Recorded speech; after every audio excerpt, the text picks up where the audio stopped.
everybody, my name is Sandhya and I'm back again here today with something very interesting. Well, winters का time है और मेरे पास एक ऐसी किताब है जो आपको पूरा दिन घर पे इंगेज करके रख सकती है.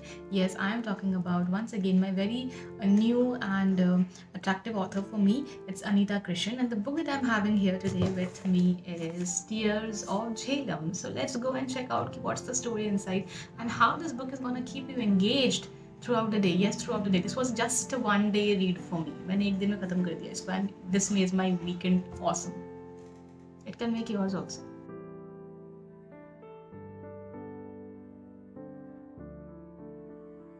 So let me directly come to the story plot of the book.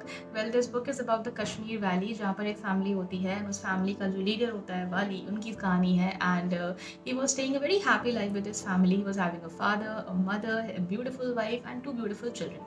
वाली ने अपनी पूरी ज़िंदगी में अपने पिता से बहुत सारे वैल्यू सीखे थे और उन्हीं वैल्यू की देन थी कि वो एक अनाथ बच्चे को शकील को अपने घर लेके आते हैं और उसे अपने घर के कामों में उसे अपने घर का काम काज सिखाते हैं. अपने और काज, उनके पास एप्पल की ब्यूटीफुल गार्डन्स हुआ करते थे. उसका काफ़ी डिस्क्रिप्शन है, कश्मीर की ब्यूटी बताई गई है इस पूरे किताब में. शकील अपने ग्रोइंग एज में गलत कंपेनियनशिप में फंस जाता है. अब आप समझ सकते हैं मैं गलत कंपेनियनशिप से यहाँ क्या कहना चाहती हूँ. कश्मीर की वैली में गलत कंपेनियनशिप एंड कहीं ना कहीं इसका अंदाज़ा वाली को और उनके पिता को हो जाता है something is wrong with Shakeel.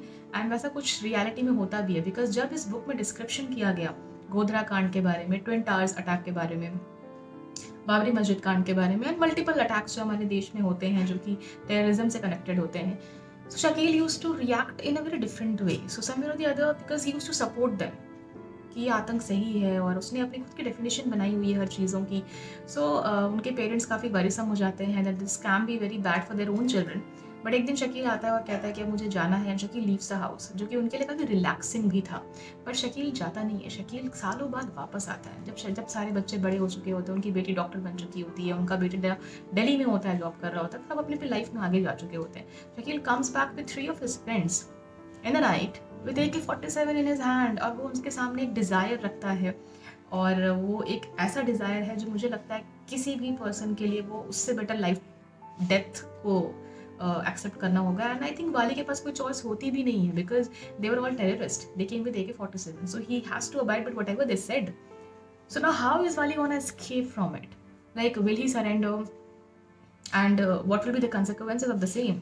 सो वाली उस पूरे टर्मोइल में जिस तरह से वो दो दिन भी नहीं, जिस तरह से वो 1.5 दिन बिताता है वो है इस पूरे किताब के अंदर, जिसमें आपको ना सिर्फ कश्मीर की खूबसूरती के बारे में बताया गया है, कम्युनलिज्म के बारे में बताया गया है, टेररिज्म के बारे में बताया गया है, मल्टीपल यहाँ तक कि पार्टीशन के टाइम पे जिस तरह की चीज़ें हुई थी 1947 में उसका भी डिस्क्रिप्शन किया गया है जो वाली के पिता अपने बच्चों को बताते हैं. सो या दिस इज़ गोना कनेक्ट, आप कनेक्ट कर पाओगे बिकॉज हम सब ने कश्मीर फाइल्स देखी है और कहीं ना कहीं थोड़ा बहुत डिस्क्रिप्शन मैं बोलूँगी हमने कश्मीर फाइल्स में इस किताब का देखा होगा. सो या this kept me engaged through out the day. और कई बार पढ़ते समय आप इमोशनल होंगे, कई बार पढ़ते समय आप डरेंगे, कई बार आप अपनी जगह आप अपने आप को फील करेंगे वाली की जगह पे. And you know this will make you think inside that how important it is for a normal humanity to get rid of terrorism, that how deeply rooted it can be and how easy it is to impact a child at the age of 13, 14 and 15. क्योंकि उस as के बच्चे बहुत next level पे impactful, उनके लिए हर चीज़ बड़ा impactful होता है. उनके आसपास का सराउंडिंग उनके दिमाग में जो भी जाता है वो लाइफ टाइम चलता है. So this book is gonna give you a reflection of multiple stuff and I believe that everybody should take some time out and read certain books. यार मतलब सेल्फ हेल्प के अलावा ये जो कहानियाँ होती हैं, जो स्टोरीज होती हैं, ये आपके अंदर की इंसानियत को डेफिनेटली जगाइए. It will challenge you at certain steps of your life. So tears of Jhelum was a amazing read for me.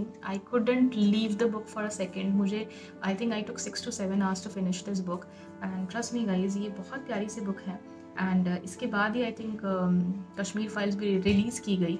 So please just go and take some time out and go through this book. This is for sure entertaining. अगर आप कहीं travel कर रहे हैं और आपको एक ऐसी किताब चाहिए जो आपको एंगेज करके रखे और वोकेबलरी उतनी टफ ना हो एंड आप इजीली इसको इजीली रीड कर पाए और आपको मज़ा भी आ जाए.